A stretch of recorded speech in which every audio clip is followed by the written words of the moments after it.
ang ilang extreme pamaagi is armed struggle. And that was the reason why ang moderates nagpalayo. And even during the party organization right after the Cory inauguration, ako, si Bebo, and some guys here joined the Partido ng Bayan in Manila. But when we noticed, kami ni Bebot Belio, na pumapasok na yung hardcore, pumapasok na yung left, na membro ng komunista, eh sabi ko, bot, dili na ni maayo. Because when you're a socialist, that is your political ideology. But when you join a party that is committed to destroy the government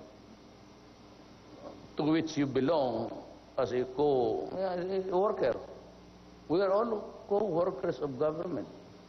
We are paid to do our job. So nako, bot siba tayo. I will not. So the more progressive political party right after the Cory administration was the PDP. So dito ko ni appeal si Matafa, kasi everybody knows ang PDP gani, when we say we use the left hand. So means really it's a left. So we are almost driven to one common objective, and that is socialism.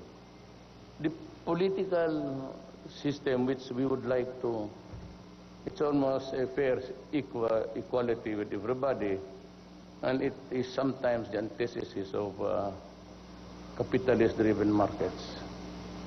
That's what it is all about. Katong na presidente ko, I ran almost.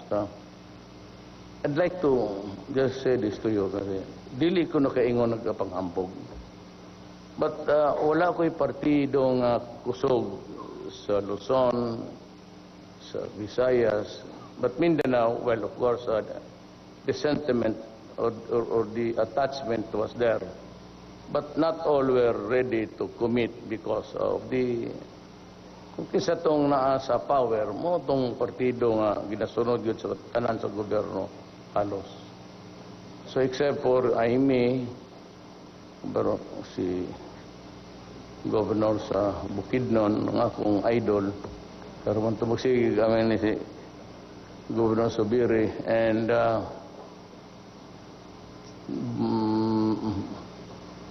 si Garcia sa Bataan, and one lady governor nga di na ako masigurog sa ako ba og dili ni aka karon dire. Are you here? Can you let me know? Can I have dinner with you tonight? Mura og dili og sa ako, but no, there's nothing, nothing romantic or personal there. Madudayan no. But I lost in Agusan del Sur, but I got about 100 in Agusan del Norte. So may nagtaksil doon. So, but anyway, that's the home province of my mother. Actually, may taas ng istorya. Huwag na lang yan. Pero ganito yan. Hindi ako nagbago kailanman. Before the election, during the election, and now. My main issues there was corruption in government. Tapos sabi ko, drugs and criminality, organized crime. Nung nanalo ako, yun lang ang issue ko. And of course, I said the economic factors would come in if you are already set up in that government. So I'll just hire the economic minds of the country and work for me. I've been very forgiving to myself and to you when I said that hindi man ako ekonomista. The most that I got was during my AB days of economics. Bagsak pag yun gani sa first semester. Nakakahilo.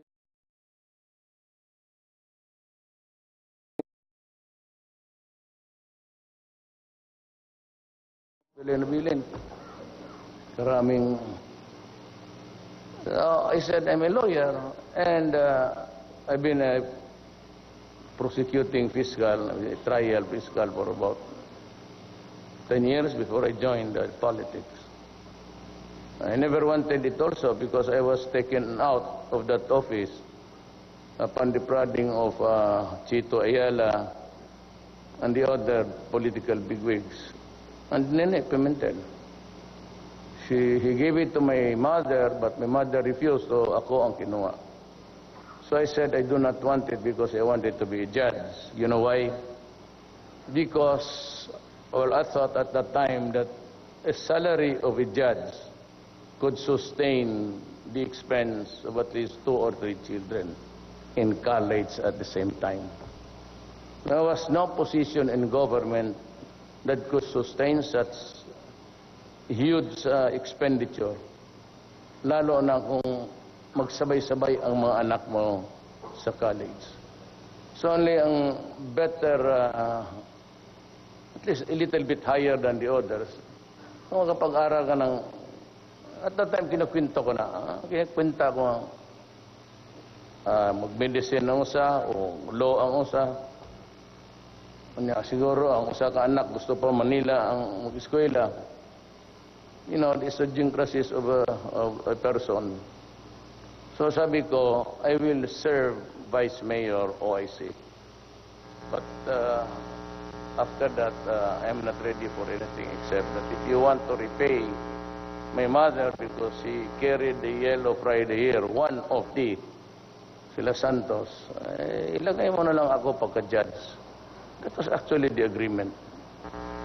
Suddenly, I quarreled with the late Respicio, and I found myself facing him in an election in 1988. I won, and that is history.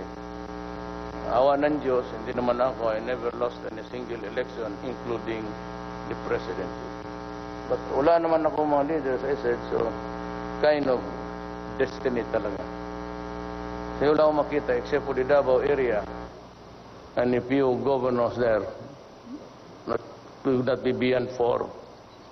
Maski barangay captain, wala ako sa Luzon, pati sa Visaya. And yet, the vote was overwhelming. I'm telling you this narrative because I want to stress a point here. Ang sabi ko, corruption. Ang sabi ko, drugs at criminality. Now, itong sa tatlong ito, I am prepared for these 3 events in this life. I'm ready to lose the presidency itself. I'm ready to lose my life and with it my honor. Di talaga ako atras dito at matindi ito. Despite or in spite international criticisms, which I think nalaman na ninyo yan, it's unfolding today that the drugs even of trafficking was established in the National Penitentiary. But if you listen to the TV right now, the investigation is going on in the committee in the lower house, na alam na ninyo kung bakit. So that when I declared an action against the drug syndicates, or the menace, if you may, I declared a war because it was at that time that I realized that I was even short of my projections about the problem. Alam ko sa Davao noon may druga. And I was the favorite whipping boy of De Lima because she wanted to make it big. Lumaki kasi ang ulo niya kaagad when Arroyo appointed her as the chairman sa Human Rights. And yung maniwala kayo o hindi, depende na yan sa inyo, actually it started with an election issue. So meron dito mga kalaban ko, kung may mamatay, for whatever reason, o kung sinong pumatay, it doesn't really matter, kukunan ng picture. And then it was made into a folder with so many victims there. Victims of crimes against persons, nasali na lahat doon. So, ang puntada ng mga gaga dito, it's almost 1,007. Kung napagkagago naman ninyo. Ikaw talagang killer ako. I've been mayor here 23 years. Yan lang ipakita ninyo sa akin. Karami kong tinapon dyan sa Samal Island ng Davao Golf. Yan lang mapikita mo. I was being just, I raised the level of into sarcasm. Pero ako, mapatay tayo. Totoo yan. Hindi ko naman ganun karami. 1,700. Mga 1,004 siguro. Ganun na lang ang parang ko kasi yan ay didikit nila. Now, we never knew the widespread problem. Paski ako hindi. So, 3 to 4 months. I was making use of yun dito sa Davao. Mayor ako, ganyan. It was very simple. Sinabi ko, umalis kayo dito. If you're into drugs, murder for hire, ganon, umalis kayo. Kasi pag hindi, ito totoo, admitayin ko lang. Papatayin ko kayo. And in the process, marami akong pinatay. Upon my direction. Walang problema yan. But when I became president, doon ko na nakita a horrifying picture. Nung inipit ko na lahat na magtrabaho at ilabas na ninyong lahat na, it was staggering. So, General Santiago, who used to head the PDEA, said that there were about 3 million people contaminated with drugs. Huwag na lang yung addict. Because maybe some are just occasional users. Pero noong na-mayor ako, sinabi ko sa iyo, magtrabaho kayo. So you patrol the streets. So maraming mga turugista doon. Ang lumalaban talaga yan. Telling you, hindi ito atin, it's from the American forensics, that constant use of shabu between the months of 6 months to 1 year. Depende sa severity sa heated, the human brain will shrink and will not be a viable subject for rehabilitation. Ibig sabihin, hindi na talaga babalik yung normal. Rehab in the sense that things should improve, but kayo, I know marami kayong na-encounter. You begin to talk to them and suddenly lumilipad na yung subject topic. Nawawala na.